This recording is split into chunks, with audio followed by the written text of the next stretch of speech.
Assalamualaikum. Kali ini kita membahas salah satu tokoh Islam modern, yaitu Muhammad bin Abdul Wahhab. Beliau adalah seorang ulama dan pemikir besar yang berasal dari Arab Saudi dan pembaharu Islam dari dunia Sunni kawasan Timur Tengah. Beliau menekankan pada pemurnian ajaran Islam dari segala bentuk bid'ah, inovasi dalam agama, syirik, perbuatan menyekutukan Tuhan, dan tahayul yang telah merusak kemurnian ajaran Nabi Muhammad Shallallahu Alaihi Wasallam. Gerakannya mendapat dukungan kuat dari keluarga Al Saud, yang kemudian menjadi dasar bagi berdirinya Kerajaan Arab Saudi. Meskipun Muhammad bin Abdul Wahhab dihormati oleh sebagian kalangan karena ketegasannya dalam mempertahankan ajaran Islam yang murni, ajarannya juga banyak menuai kritik. Latar belakang. Nama lengkap: Muhammad bin Abdul Wahhab bin Sulaiman At-Tamimi. Lahir 1703 Masehi, 1115 Hijriah, di Uyainah, wilayah Najd. Marga Bani Tamim. Ayahnya, Abdul Wahhab, adalah seorang kadi, hakim agama, dan ulama terkemuka di Najd. Lukisan wajah tak ada. Foto: beliau hidup jauh sebelum penemuan fotografi pertama di tahun 1826-1827. Jadi, tidak ada foto asli beliau. Kalau ada gambar atau ilustrasi yang diklaim sebagai wajah beliau, itu adalah rekayasa artistik atau representasi imajinatif, bukan potret yang diambil dari kehidupan nyata.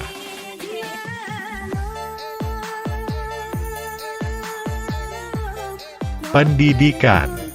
Belajar ilmu-ilmu dasar Islam di bawah bimbingan ayahnya.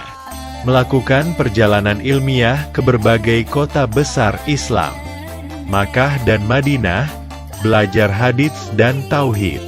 Basrah, Irak, disinilah beliau mulai mengalami pertentangan atas dakwahnya. Damaskus dan Hijaz, memperdalam fikih Hanbali, tafsir, dan akidah. Gerakan pembaruan dan dakwah. Dakwahnya fokus pada pemurnian tauhid yang telah tercampur oleh perilaku Syiah, terutama terhadap syirik, seperti menyembah kuburan atau meminta pertolongan pada selain Allah. Bid'ah, termasuk praktik-praktik keagamaan yang tidak berdasar pada Al-Quran dan Sunnah. Tahayul dan hurafat, kepercayaan mistik tanpa dasar. Mengusung slogan, Tauhid murni dan kembali ke ajaran Islam yang asli. Aliansi politik dengan keluarga Saud. Tahun 1744, Muhammad bin Abdul Wahhab menjalin perjanjian penting dengan Muhammad bin Saud, penguasa Dir'iyah. Kerjasama ini menjadi dasar bagi berdirinya Kerajaan Arab Saudi pertama. Muhammad bin Abdul Wahhab bertindak sebagai pembaru agama, sementara Muhammad bin Saud sebagai pemimpin politik dan militer.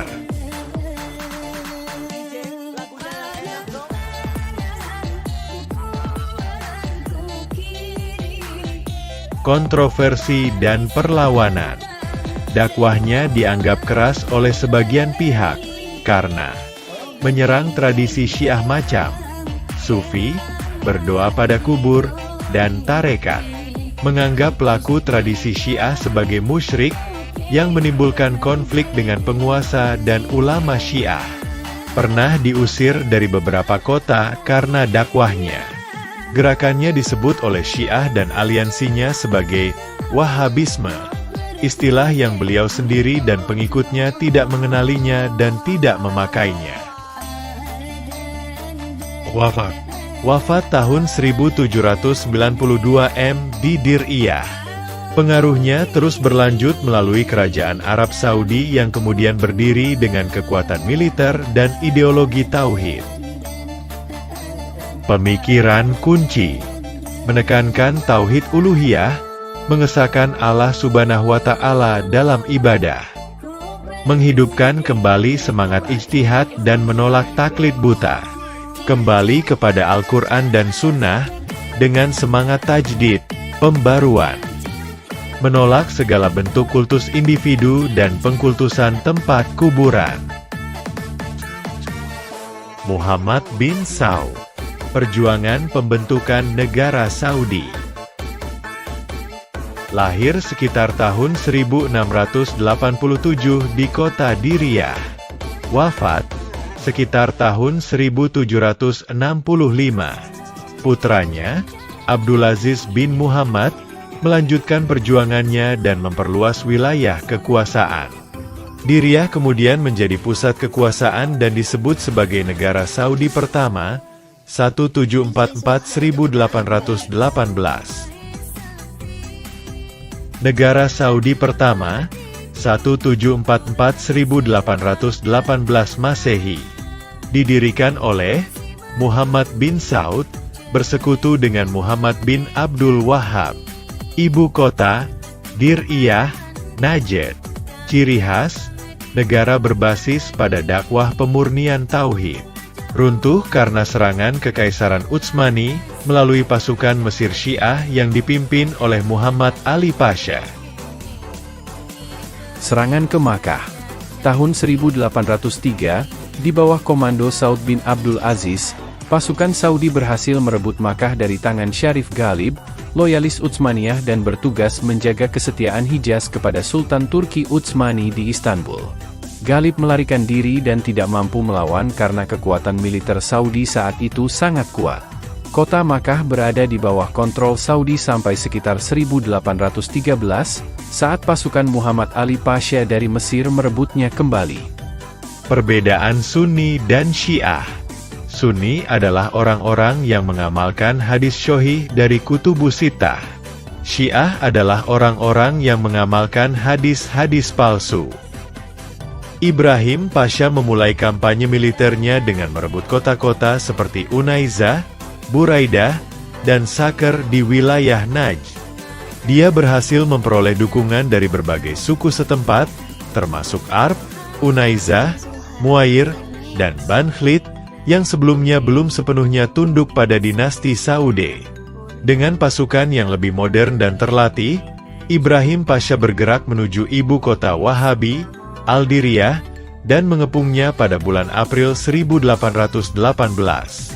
Setelah 6 bulan pertempuran sengit, pada 9 September 1818, Abdullah bin Saud menyerah dan dibawa ke Istanbul, di mana ia dieksekusi. Negara Saudi kedua, 1824-1891 Masehi. Didirikan oleh Turki bin Abdullah bin Muhammad, cucu Muhammad bin Saud. Ibu kota, Riyadh. Sifatnya lebih lemah dari yang pertama dan sering dilanda konflik internal. Runtuh akibat perebutan kekuasaan dan diserbu oleh suku Rashid dari Hail.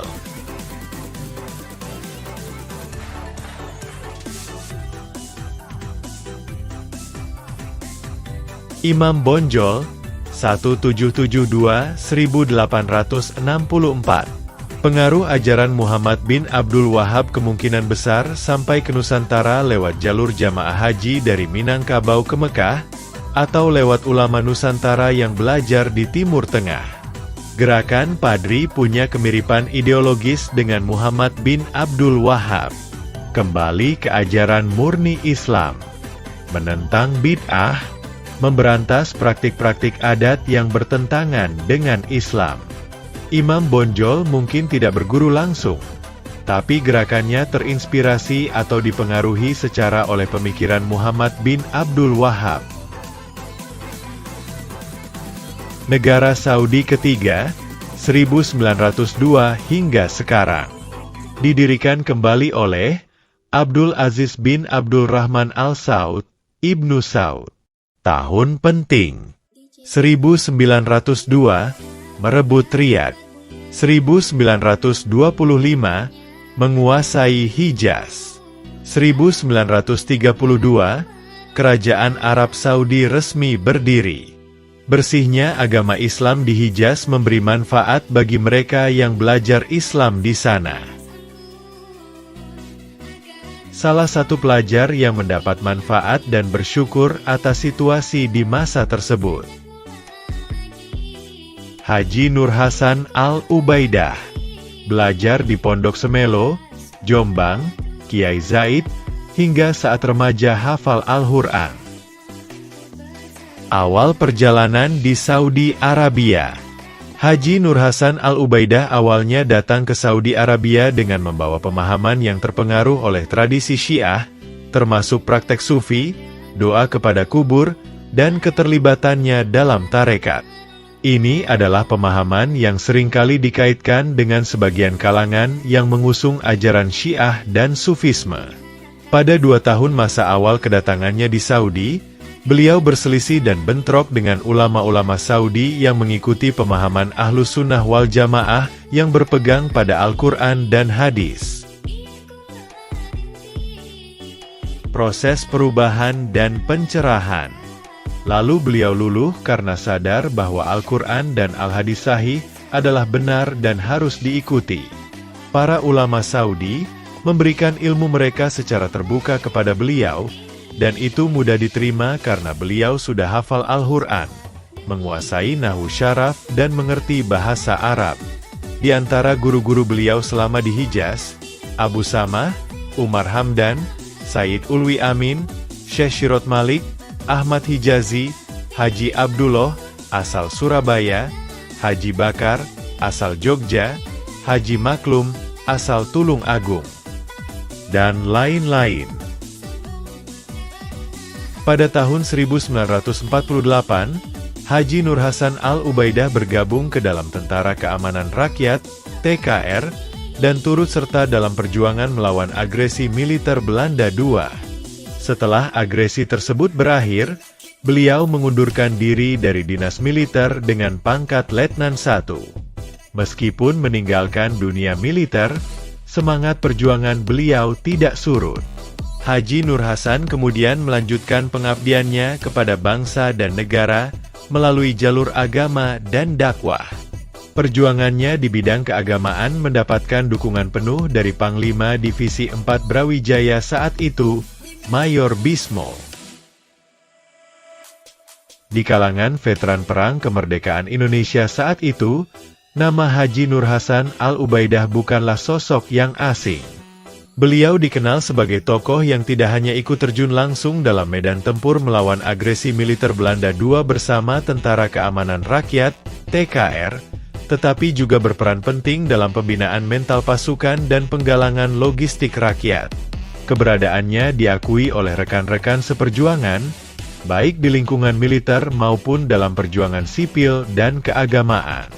Komitmennya dalam menjaga semangat juang dan persatuan, menjadikannya figur yang dihormati oleh para pejuang kemerdekaan, terutama dalam lingkup veteran. Karakter Haji Nur Hasan Al-Ubaidah sebagai seorang ulama menunjukkan keteladanan yang luar biasa dalam menjalankan amanah dan tanggung jawab keagamaan. Beliau tidak hanya mengajarkan ilmu, tetapi juga mengamalkan ajaran Islam dengan sebenarnya. Berikut beberapa sikap beliau yang sangat inspiratif. Tidak duduk manis menunggu santri, tidak sebagai sumur yang ditimba, melainkan sebagai timba yang menuangi wadah-wadah. Tidak meminta bayaran kepada santri untuk mengakses ilmu. Tidak memanfaatkan tenaga santri yang tidak mampu yang fokus mengaji sebagai tenaga pengabdian untuk kepentingan pribadi, bahkan mampu menggalang dana untuk membiayainya. Tidak menipu dengan urusan syodakoh dan zakat. Beliau menyalurkan zakat dan syodakoh ke tempat yang semestinya, tanpa ada manipulasi atau pemanfaatan untuk kepentingan pribadi. Tidak meminta fasilitas khusus. Ketika memberikan tausiah atau mengajar, beliau tidak meminta fasilitas khusus, seperti makanan yang enak atau tempat makan favorit. Menyalurkan bantuan pada sabilillah. Setiap pemberian atau sesuatu yang diterima beliau salurkan untuk kepentingan yang lebih besar, seperti amal jariah dan kegiatan yang bermanfaat bagi umat. Pembiayaan pengajian umum. Haji Nur Hasan Al-Ubaidah tidak segan untuk datang dan mengeluarkan uang pribadinya untuk membiayai acara pengajian umum di tempat yang jauh. Ikut terjun bersama para santri dalam kegiatan kekompakan, Amrin Jami. Sikap beliau ini benar-benar mencerminkan ajaran Islam sesuai contoh dari Rasulullah Shallallahu Alaihi Wasallam. di mana seorang ulama harus menjadi pedoman dalam kesederhanaan, pengabdian, dan keikhlasan kepada Allah Subhanahu wa Ta'ala. Sementara itu di Saudi, tahun 1975. Raja Faisal memerintah tahun 1964 hingga tahun 1975, mengadakan perombakan ulama dan institusi keagamaan di Masjidil Haram dimulai tahun 1960-an hingga awal 70-an. Yang dilakukan adalah ulama-ulama Masjidil Haram yang terlalu politis atau ekstrim diganti atau dibatasi. Pemerintah mulai mengawasi isi khutbah dan ceramah keagamaan agar sejalan dengan arah negara. Ulama yang tidak kooperatif secara perlahan dipinggirkan dari posisi pengaruh, termasuk dari lingkup Masjidil Haram. Raja Faisal sangat anti-Zionis dan keras terhadap Amerika Serikat dan Israel.